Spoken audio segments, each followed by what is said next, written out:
Irish guy, and Cristiano Ronaldo is upset. Yeah, understatement of the month, right? I mean, it's a bit like me saying that creepy old man off the bake-off likes food, as he probably spends about 20 minutes a day locked in the bathroom, stuffing his face with muffins on the loo. But lads, Ronaldo is one of the greatest footballers of all time. And yet, is this it? Manchester United only play 13 more Premier League games before he turns 38. And yet, he's just wasting away on the bench, being forced to talk to a human cabbage like Tom Heaton. Lads, Ronaldo is not able to start games for a team who still have Tom Huddlestone registered as a Premier League footballer.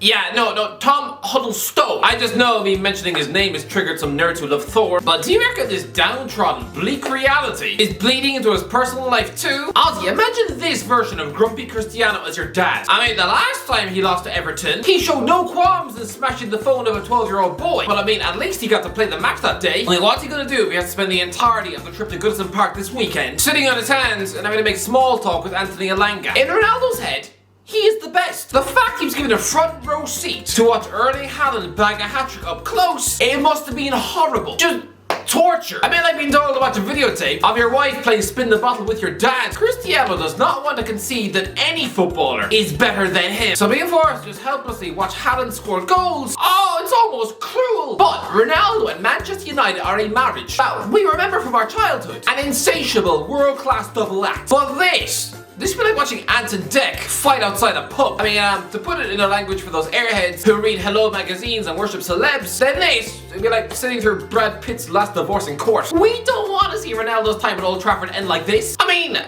it a power play? Are there some powerful people within the club who still feel hurt by Ronaldo storming out to Real Madrid to the point where he's literally calling himself a slave? Yeah, a slave at £150,000 a week. Honestly, I wouldn't be surprised if the evil genius calling the shots is Sir Alex Ferguson. Oh yeah, he'll pretend to be all nice and happy for Ronaldo, but in reality, this is his big revenge. I mean, Ozzy, this is about like getting back together with that ex-wife who once cheated on you with some Spanish waiter beside the bins outside Pizza Hut, right? I mean, yeah, you take her back years later, and she now has so many wrinkles, she looks a bit like a crumpled tissue. All they do is ditch her at the cinema. I don't know, you pretend to go out and get more popcorn, and instead just climb out the toilet window, right? Honestly, I don't know what's going on. Ten Hag said he left Ronaldo on the bench due to respect, because he didn't want to have to subject a Ballon d'Or winner to taking part in this Etihad mess. Ah, sure. Patronising words from someone who used to make Steve McLaren his tea, someone who once failed a job interview at Tottenham due to having the charisma of a melted egg. But in a way, I sort of see his point. I mean, if I was a film director like Judd Apatow, and on set everything was a mess, I mean, if Jonah Hill was caught stuffing his knob in a Capri Sun, I mean, if Seth Rogen was caught rifling through a pig's toilet for his lunch, then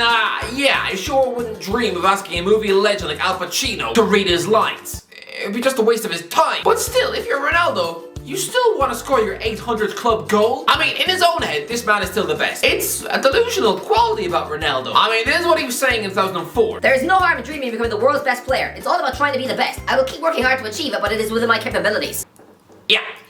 He said this when he's scoring 5 goals a season. I mean, that season, he scored 16 goals less than an egg at Crystal Palace. He was scoring less Premier League goals than Liverpool's left back. He was tied on 5 goals with the likes of Lee Hendry, Stuart Downing, and weirdly, Robin Van Persie? Christ above, that was a weird year. But listen, Ronaldo is still closer to Ballon d'Or standard now at 37 than he was at 18, when he was just a cocky show pony with the end product of stale Weetabix. But he's leaving in January. He just is. This man has never, ever done a winter January transfer in his life, but I mean, he's doing one now, which again, even that's a bit disrespectful. Players like Ronaldo should only ever get that big summer transfer move, not scuttling out the back door halfway through the year. It's embarrassing. When should Ronaldo ever be forced to leave his job a week after Christmas? But he is going, and I know where he should go.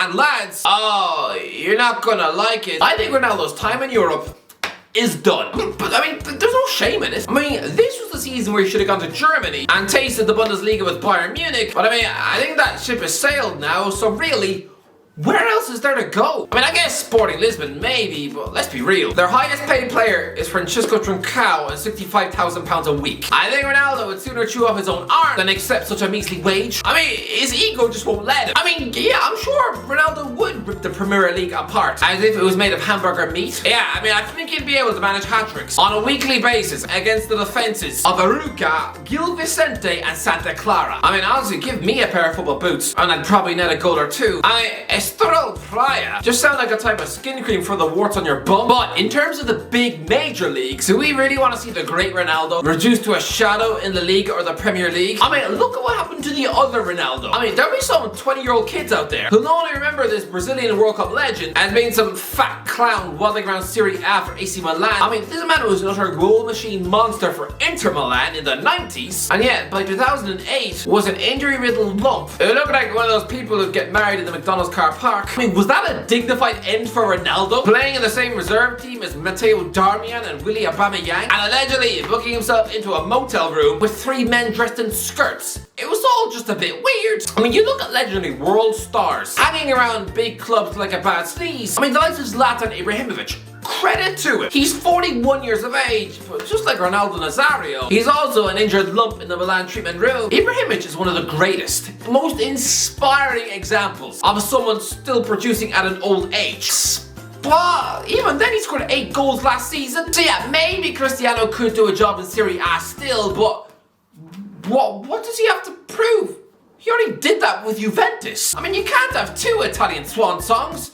That's how you wind up with The Godfather 3. You should know when to stop. But I just think, go to Al Hilal. I mean, yes, most people assume it's just a type of lasagna sauce in Aldi. But no, lads, it's a club in the Saudi Pro League, and the club president has already admitted that they offered Ronaldo a 2-year deal this summer. It was going to be worth £2 million a week, £210 million in total, plus a £25 million transfer fee for Man United. I know Ronaldo used to sneer at Xavi for having to chase the bag in Qatar, but I mean, that guy was 35. Where else was there for Xavi to go? Honestly, leaving Barcelona in 2015 as a creaky middle-aged man, he'd have probably just been offered a deal at Swansea or Wolfsburg. A £40,000 a week deal to replace Leon Britton. 40 grand a week to have a daily conversation with John Joe Shelby over lunch. No thanks. And similarly, Ronaldo, how can you turn this down? I know you might think it's beneath you to chase the bag in such a downtrodden league, but I mean, you're an elderly sporting icon. Floyd Mayweather is chasing the bag fighting Deji. You're at that stage of your life now. I mean, apparently the only reason this move broke down is because Al Hilal remembered that, they were given a transfer ban in May after their midfielder Mohamed Kano changed his mind and moved to Al Nassr at the last minute. But if that transfer ban is washed away, then just go! Sign an 18-month deal and just be a Saudi superstar until you're 39 and a half. I mean, you'll be forming a strike partnership with Odion and Gallo. That's not really a good look. Because that was another striker flushed out of Old Trafford. So really, oh dear. It's a bit like being in school and you fail one exam and so you're told to just go and do some extra homework sitting in the corner beside that fellow who stuffs worms up his nose. But to be fair, Gallo was only ever on loan at Man United from Al-Shabaab. It's just they sort of blew any relationship they might have had with him when they blocked him from representing his country in the African Cup of Nations. Which is the equivalent of your new girlfriend telling you that you can't actually go to your dad's funeral because you already made picnic plans with her. Yeah, she'll be lucky not to get dumped on the spot. So yeah, Gallo has a new home now in Al Hilal and has 12 goals in 13 games. I'm sorry, but nearly a goal a game. He's like a 33-year-old Watford misfit with the goal scoring skill of a vomit flavoured lollipop. So what do you think Ronaldo would do to this league? And as far as Saudi talent goes, to be fair, you'd also have the option of a former Porto goal machine in Moussa Marega playing as a second striker. And lads, Matheus Pereira, he's a 26-year-old attacking midfield baller. I mean lads, don't forget, he was West Brom's best player in the Premier League last time out, even thriving under a dinosaur oaf like Sam Allardyce. I mean, does nobody remember when he single-handedly destroyed Chelsea in a 5-2 win at Stamford Bridge? If he wasn't a greedy little snail, he could realistically have joined West Ham or Liverpool last year. So Cristiano, it's not as if you're having to reduce yourself to playing with football doorknobs who are only able to kick the ball with their toe. I mean, they've also got an exciting young winger who tore the Brazilian league to shreds with Guaish and Flamengo. Again, like most Brazilians, he only has one name. Michael. Yeah, a name about as exciting as the contents of your nan's buddy button. But still, I mean, those are good stats. Surprised he doesn't have a Brazil cap. Anyway, Ronaldo, I realize that your ego won't allow you to play in the pudding league, but here, frame it another way. Despite the obnoxious Kylian Mbappe demands at PSG, this would still mean that at 39 years of age, you would still be the highest paid footballer in the world. I mean, this would be the biggest payday of your life, and you get it at 38?